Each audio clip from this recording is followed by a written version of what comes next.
What's up, guys? I've got some big things on the horizon for the Rush SR in the future, so I had to make some big changes and streamline a whole bunch of stuff. This is not for the faint of heart. I don't recommend doing this stuff if you don't know a lot about electrical. That is exactly what we focused on today. Check it out. If you're familiar with the Rush SR, then you know this whole engine compartment looks a hell of a lot cleaner than it comes from the factory.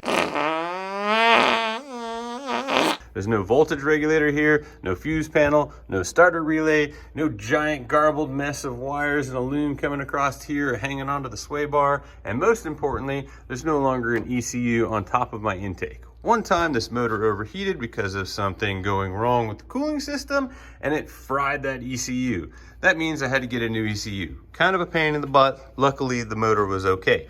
There was also a bunch of wires hanging out in this region, the battery cable, the charging cables, and some stuff that went to the pneumatic shifting system.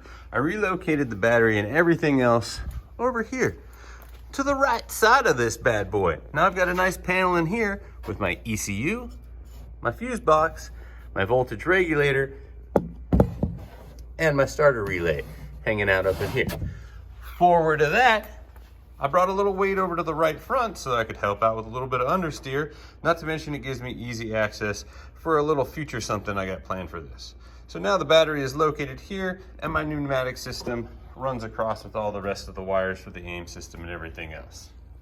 There you have it, a streamlined harness. Ease of access, stuff out of the way, but this isn't for the faint of heart. If you don't know how to do wiring, don't mess with this. You need to solder and heat shrink. No butt connectors, that shit's garbage. Anyways, stay tuned for some more cool stuff coming up on the horizon of why I needed to clear up that space.